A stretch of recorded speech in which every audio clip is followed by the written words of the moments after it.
हम ये पूछने आए हैं कि आखिर कब तक मुसलमानों को सस्पेक्ट के नजर से देखिएगा आप।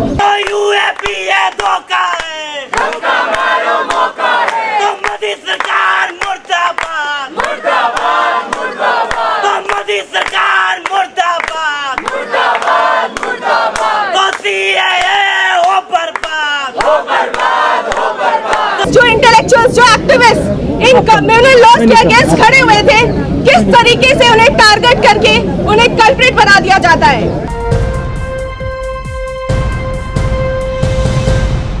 इस वक्त हम मौजूद हैं जंतर मंतर पर। आप मेरे पीछे देख सकते हैं बड़ी संख्या में यहाँ पर जेएनयू स्टूडेंट्स लीडर्स जो है यहाँ पर लेफ़्ट के, वो यहाँ पर आए हुए हैं और हाथों में पंफलेट लेकर के उमर खालिद और उनके जो 7 साथी हैं जिनकी ज़मानत पिछले 5 सालों से लटकी हुई है। हाई कोर्ट ने, दिल्ली हाई कोर्ट ने ज़मानत देने से इनकार कर दिया। उसके बाद मामला सुप्रीम कोर्ट में पहुंचा और सुप्रीम कोर्ट ने पहले दिन ये सुनवाई हुई और उसके बाद बेंच बदल दी गई। शुरू में सुनवाई करने से पहले दिन ये कहा कि हमारे पास केस की फ़ाइल बहुत देर से पहुंची है और उसके बाद अभी अगली डेट जो है इस पूरे मामले में अभी तय नहीं हुई है। तो उमर को जो ट्रायल नहीं हुआ है, उमर उसके साथियों का, जिसमें शर्जील ईमान भी हैं, खालिद सैफ़ी भी हैं, शादाब अहमद भी हैं, ये तमाम लोग जो है इनकी जो इलीगल डिटेंशन है पिछले 5 सालों से, उसके ख़िलाफ़ ये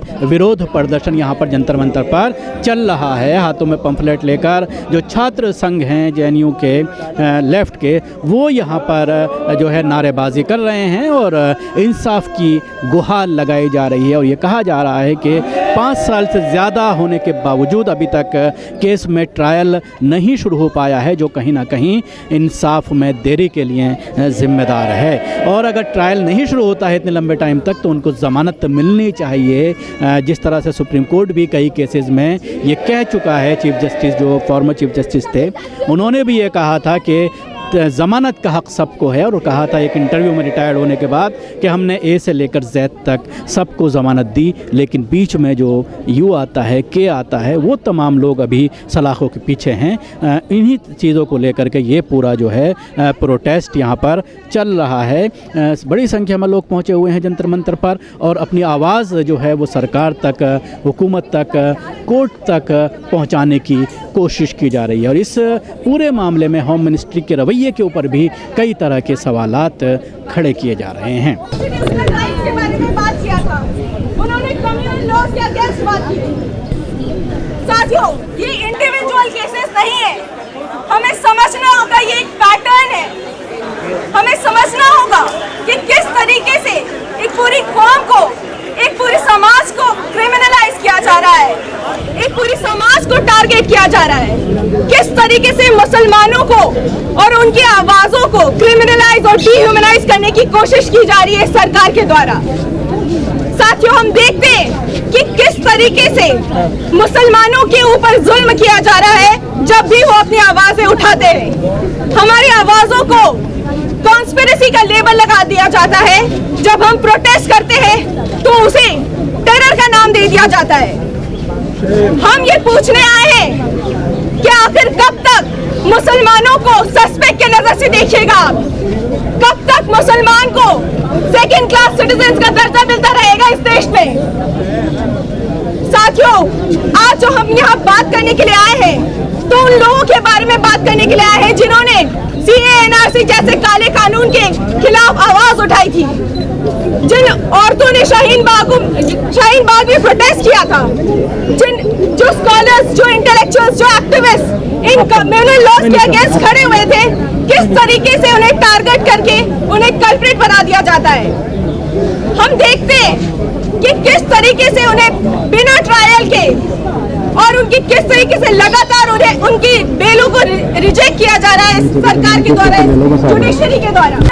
रिहा करो, रिहा करो, ईरान हैदर को रिहा करो, रिहा करो, रिहा करो, ईरान हैदर को रिहा करो, रिहा करो, रिहा करो, सारे साथियों को रिहा करो, रिहा करो, रिहा करो, सारे साथियों को रिहा करो, रिहा करो, रिहा करो। तो जेल के ताले टूटेंगे, सारे साथी छूटेंगे, तो जेल के ताले टूटेंगे, सारे साथी छूटेंगे, तो जेल के ताले टूटेंगे, सारे साथी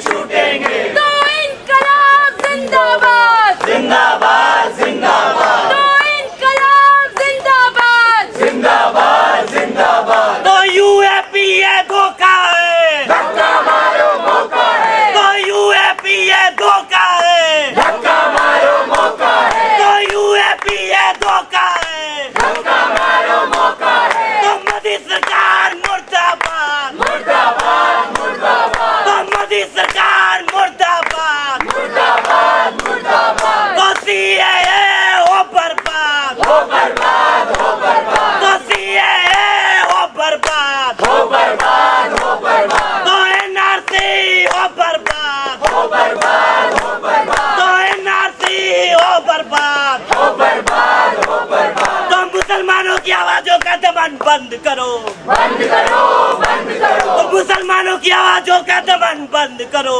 बंद करो बंद करो। हमारे साथियों की रिहाई तय करो, तय करो तय करो।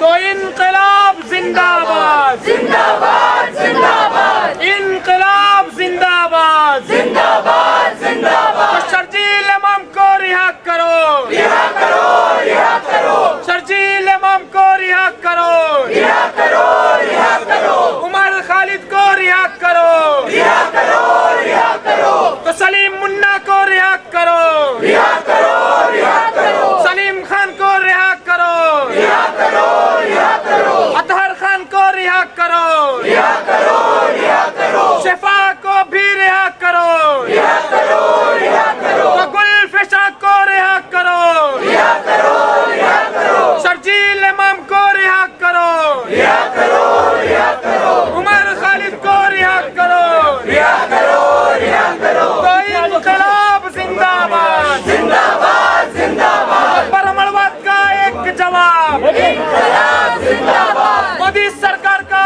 एक जवाब, इनकलाब जिंदाबाद, आरएसएस का वही जवाब। इनकलाब जिंदाबाद, तो इनकलाब इनकलाब इनकलाब इनकलाब। जिंदाबाद जिंदाबाद जिंदाबाद जिंदाबाद। तो जेल के ताले टूटेंगे, सारे साथी छूटेंगे, जेल के ताले टूटेंगे, सारे साथी छूटेंगे, जेल के ताले